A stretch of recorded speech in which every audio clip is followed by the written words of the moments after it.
ҷудо ба мо таълим медиҳад, ки навобаста аз шароити инфиродӣ роҳи беҳтари ҳаётро ҷустуҷӯ кунем ва ба мо кӯмак мекунад то ташвишҳои беҳудаи ҳаётро аз худ дур намоем. Чигаро Кано.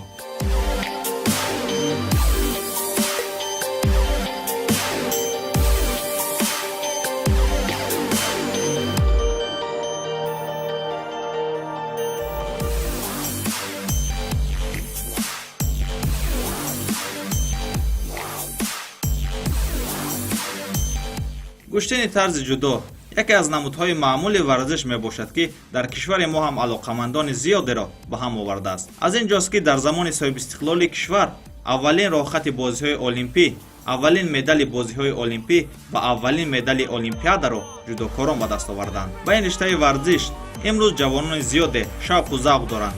яке аз чунин ҷудокорони муваффақи кишвар Разиаллоҳ Лоиқов аст.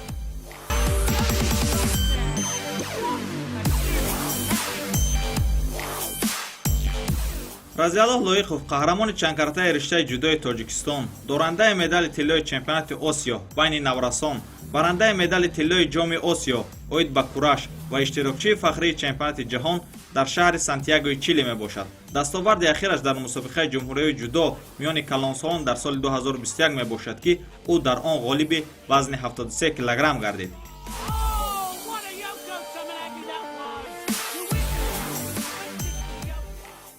дуруд бинандагони гиромӣ, имрӯз дар барномаи мо ҳузур дорад Разиаллоҳ Лоиқов, чемпиони Осиё дар соли 2017, чемпиони Тоҷикистон дар соли 2021 ва иштирокчии фахрии чемпионати ҷаҳон дар шаҳри Сантьягои Чили. Сараввал шуморо ба ин барнома хушомадед мегӯем. Чӣ дастаку далоиле боис гардид, ки шумо маҳз пайвандед ба риштаи ҷудо ва каме дар бораи худ ва фаъолияти аввалинатон аз замони пайвастанатон ба ин ришта каме нақл мекардед? Аввало ассалому алайкум. Баъдан вақте ки хурд будам, гӯштиниҳоро бисёр тамошо мекардам, медидам, бисёр шавқу рағбати зиёд доштам ба ин намуди гӯштин, гӯштингирӣ. Ва баъд рафиқонам ба толорҳои варзишӣ мерафтанд, машқу тамрин мекарданд. Вақти хурдсолиам манам хеле майлу рағбатам ба ин намуди гӯштин бештару зиёдтар буд. Баъдан ҳамроҳи падарам суҳбат кардам, ки ба ман либоси варзишӣ оварда, то ки ба манам тамринро шурӯъ кунам. Баъд толори варзишӣ рафтам. Дар толори варзишӣ аввалин маротиба рафтам бо ҳамроҳи варзишгарони ҳамон ноҳияи Тоҷикобод, ки дар ҳамон ҷо аввалин бор тамринро шурӯъ кардам дар синни 12-солагӣ. Баъдан дар мусобиқаҳои ноҳиявӣ, минтақавӣ иштирок кардам ва сазовори ҷойҳои намоён гаштам. Ва пасон омадед ба Душанбе? Бале, пасон шаҳри Душанбе омадам. Дар шаҳри Душанбе дар зали устоди Раҷаб Русқудинов, зали маълими Раҷаб Русқудинов тамринҳои худро шурӯъ кардам ва ба дастовардҳои зиёде ноил шудам. Чуноне ба мо маълум аст, шумо иштирокчии фахрии чемпионати ҷаҳон дар шаҳри Сантьягои Чили мебошед. Ин чӣ гуна ба шумо даст дод ва аз он сӯи уқёнус чӣ хотироте доред шумо? Аввалин маротиба буд, ки ман дар ин хел мусобиқаи бонуфуз иштирок кардам дар шаҳри Сантьягои Чили. Ва аз он ҷо дар он ҷо якумин ҳарифи худам японс, яъне Катсура Рантос буд, ки дар ҳамон чемпионати ҷаҳон вай қаҳрамони чемпиони ҷаҳон шуд. Аввалин рақобати ман бо ҳамон ҷопонӣ буд. Ҷопонӣ, бале. Барои шумо мушкил набуд, ки дар он ҷо тамом муҳити дигар аст? Шумо худро чӣ гуна эҳсос мекардед дар он ҷо? Бале, аз сабаби боду ҳаво, яъне камтар дар ҳолати хуби варзишӣ набудам ва шояд ҳамин боис шуд, ки ман дар он ҷо мағлуб шудам.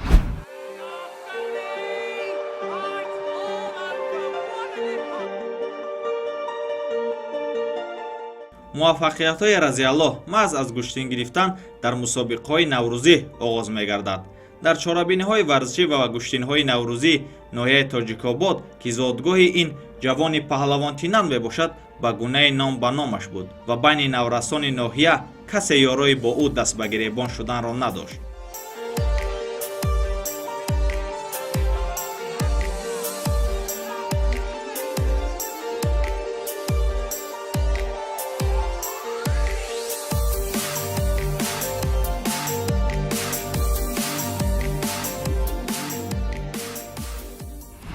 Разиялло росте мо соли агар хато накунам 2016 чемпионати ҷумҳурӣ дар ноҳияи Рашт байни Наврасон гузаронид. Дар онҷа мо дар ноҳияи Рашт чемпионати республика яъне ки мусобиқоти Наврасон байни навҷавонони ҷудо гузашт. Ҳамҷо Разиялло рости дар вазни 66 кило рақобат кард. Охирия ба финале дар финале ба Халифаев гуфтани паҳлавони амон Раштӣ бойду. Мо ҳамҷо бохӯрдем бо падари бо амон дилшӯр вай Парвиз Ҷобиров устоди вай.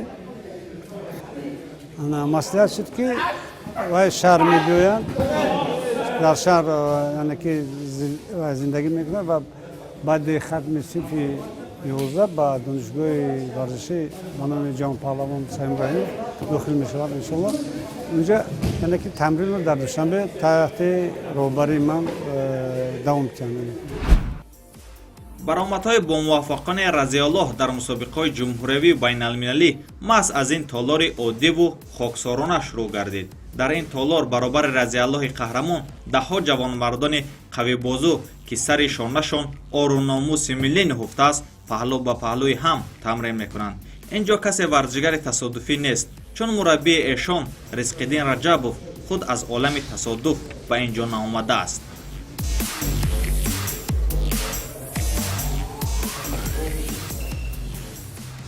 хотирмонтарин мусобиқае ки ҳеҷ аз ёдатон намеравад кадом мусобиқа аст?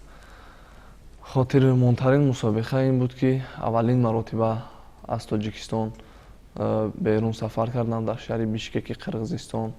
чемпионати Осиё баргузор гардид ки ман дар он ҷо чемпион шудам, қаҳрамони Осиё шудам. вақте ки парчами Тоҷикистон баланд шуд ва суруди миллӣ садо дод, ҳамин лаҳза ҳеҷ вақт аз ёди ман намеравад. лаҳзаи хотирмони ҳаётам. шумо иштирок дар мусобиқаҳои дохилию берунӣ агар хато накунам аз соли 2014 шурӯъ намудед ва шумо дар ёд доред ки пурзуртарин рақибатон кӣ буд дар Тоҷикистон ё ки хориҷ? дар хориҷи кишвар дар чемпионати Осиё рақибони хуб буданд. Қазоқ рақибони пурзур буданд. мо ҳамаи яъне ҳарифомонро ҳарифи арзанда, ҳарифи пурзур эътироф мекунам, чунки ҳар як варзишгар шабрӯз меҳнат мекунад, заҳмат мекашад то ки ба дастовардҳои хуби варзишӣ ноил гардад. ман Мамадраҳим Сархонов 3 маротиба ҷоизадори чемпионати Осиё мебошам. 2 маротиба барандаи медали тиллаи мусобиқаи ҷоми Осиё ҳастам, кубок Осиё ҳастам. ман аз тӯли 2018 аз соли 2017 сол бо Раиқ Разияллоҳ дар мусобиқаи чемпионати Осиё шинос ҳастем.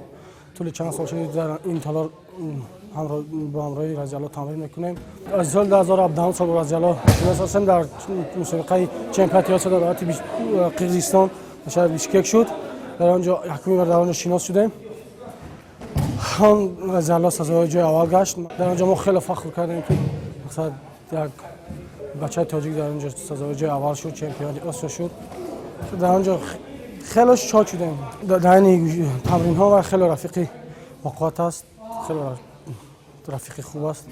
меарзад ки бо вай гӯштӣ мегирем. соли 17 қаҳрамони Тоҷикистон шуд. ба ҳамин хел сафарбар шудем. соли 17 ба давлати Қирғизистон шаҳри Бишкек. унҷо чемпионати Осиё байни Наврасон буд. яъне ки шумо ҳатман медонед ки чемпионати Осиё яке аз дар ништаи ҷудо дар ҷои якум дар ҷаҳон меистад. яъне ки унҷо японцо ҳастанд, монголо ҳастанд, унҷо Корея ҳаст, Кореяи шимолӣ ҷанубӣ, بعد دولت‌های با قدرت ماندگی دیگر هندوستان چین برای من از دولت تاجیکستان ما اونجا یک 10 نفر 15 نفر سفربر شده بودیم رازیالله در وزن 66 کیلو اونجا یک کالا زیاد از حریفای خودش دست برآمد کرد یعنی که با تمام قوت و تمام نیرو یعنی که با یک دل پورا این موسیقی خوره اونجا برآمد کرد در 5 بخوره غالب اومد قهرمان شد در 3 روزه داشتن پارتوفت حالک اسکندری حالک یعنی پیچوندنه حالک اسکندری بسیار وقت باید همین خیلی اینجا میشه ای بلوگ گرفته میشه ای اینجا نمیشه اینجا کمتر قیمتره حالک اسکندری از بالا پس سر از دست امیونبند دیدین بسیار وقت امیونبند میشه گرفته میشه دست از لب خیلی میگیم همونم همش فقط که از لب نه ادرن حالا پیشی ده ادرن اینجا پارتوفته میشه زبان روسی خود ادبیف میشه سینی اقیمان پارتوفته میشه یعنی که اینجا گرفته پیچونده سینی پیش نه فقط سینی پیش اقیمان پارتوفته میشه در گوشتین ملی و سامبو در گوشتین زودو نیستن در گوشتین زودو برای این پارتوفت آگاهی نه خارج کرده میشه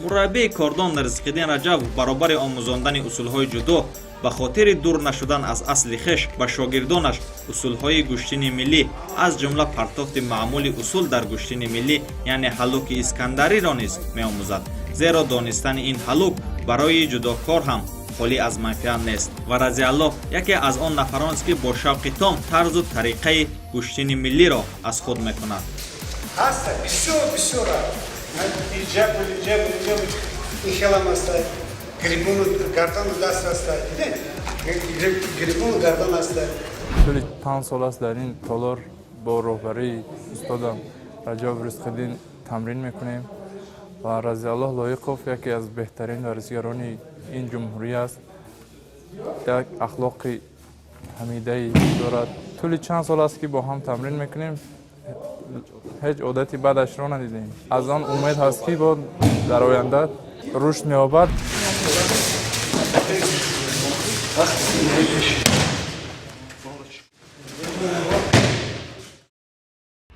در یک مصاحبه‌تان اقرار آمدید که در وقت‌های خالگی همون اثری غمگین مشوی نویسنده گویم عرب آیز قرنی را مطالعه میکنید برای چی محض اثر غمگین مشو رو شما دوست می‌دارید برای اون که وقتی که رو افتاده میشوم انا همون کتاب رو مطالعه میکنم به نهایت شوق و رغبت من باز نسبت ورزش نسبت زیادتر میگردد و روحیه مرا خیلی بلند میبردارد یعنی همون اثر غمگین مشو همین خصوصیت رو دارد که یک به شما روحیه دیگر میبخشد و این هم راستی بسیار خوب است وقتی که انسان دل شکسته میگردد یک چیز باعث میگردد که روحیه او را بلند بردارد در عالم جودو اگر اشتباه نکنم جودوکار ژاپنی شاه آن را مخلصی میکنید بله چرا مثلا جودوکار رقم یک جهان تدی نیو محض شاه آن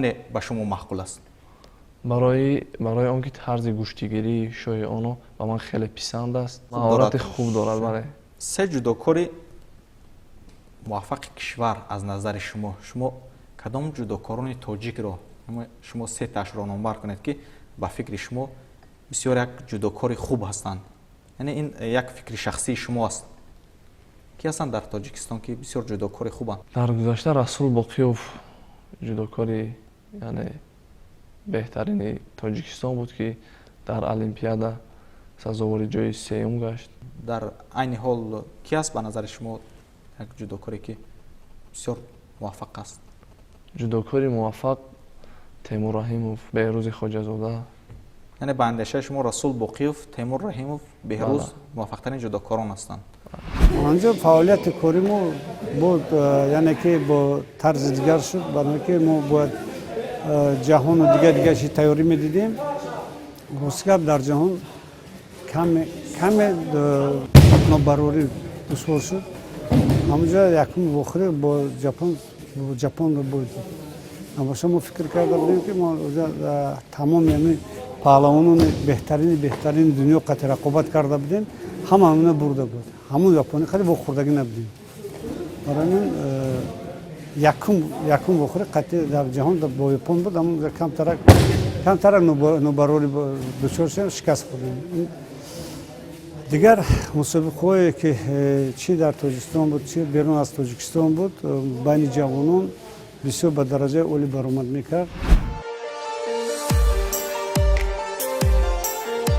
پس از غالب برآمدن رضیالله در جام آسیا اوید به کورش در سال 2017 تنتنه حقیقی در زادگاه ورزشگر یعنی تاجیک‌آباد به پا گردید. او را با گل و گلدسته پیشواز می‌گرفتند و از دستاورد بی‌نظیر فرزند خود اظهار شادی می‌کردند.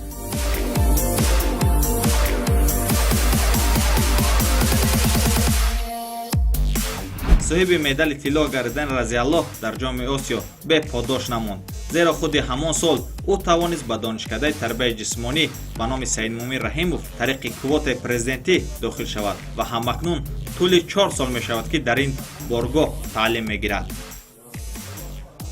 بسیارها میگن که درس تربیت جسمانی در مکتب یونچر یک تو میتین دویدم هوا دادنی. درباره شاگرد جهان پهلوان ما لایقوف رضی الله همراه گفتنی هستم که سال 2017 به دانشکده تربیت جسمانی تاجیکستان داخل شد و خود را همچون یک دانشجوی خوب با عقل با فراست و با انتظام حس میکرد. تا 12 سال هست که رضی الله از ورزش دوزوده مشق میکند و چندین کرده در چمپیونات های آسیا برآمد کرده با موفقیت های کلان ورزشی نایل گشته است.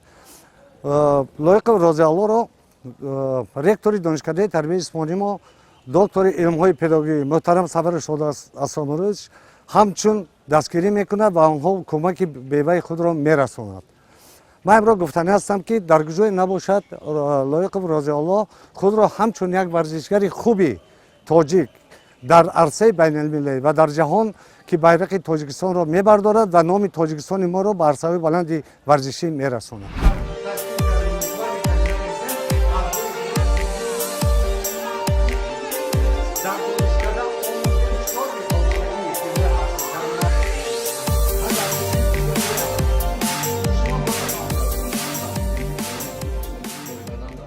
طول 4 سال است که با همراه لایق رضیالله در یک گروه تحصیل می‌نماییم. او غیر از ورزشگر نامی بودن اینچنین انسان خوب میباشد، با آدما رفتار نمونوی میکند. ما همچون ورزشگر و همچون انسان خوب بودنش او را دوست می‌داریم و در مسابقه‌هایی که او اشتراک میکند ما او را دستگیری میکنیم. همین را گفتنیم که لایق رضیالله انسانی خوب از جهت انسانی آدمی و همچون از جهت ورزشگر یکی از ورزشگرهای موفق و سربلند جمهوری تاجیکستان به حساب می‌رود.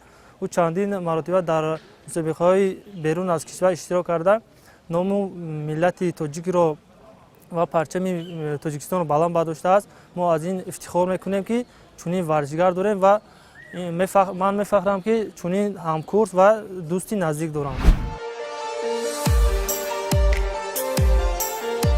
در مسابقه جمهوری اوید به جودو بین بزرگسالان که روز 30-31 ینور در شهر دوشنبه برگزار شد 273 ورزشگر از منطقه‌های مختلف کشور شرکت کردند و در این مسابقه رضیالله بازم هنگامه حقیقی را به پا کرده پرقوت‌ترین رقیبان و مثل ابراهیم سید اکبرов، محمد اقبال تاشев و علی باقیев را از سر راه برداشت و مقام اول مسابقه را در وزن 73 کیلوگرم به نام خود سکه زد.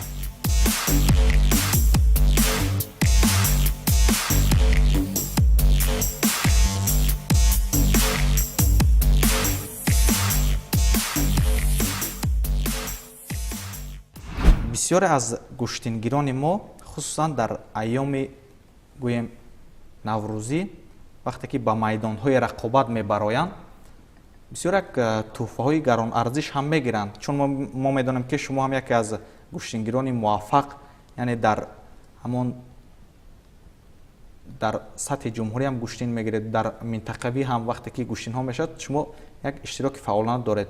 Шумо гуфта метавонед ки гаронарзиштарин тӯҳфа дар гӯштин бароятон кадом сол буд ва чӣ тӯҳфа буд ки шумо аз гӯштин ба даст овардед? вақте ки ман дар майдон яъне гӯштинои тӯӣ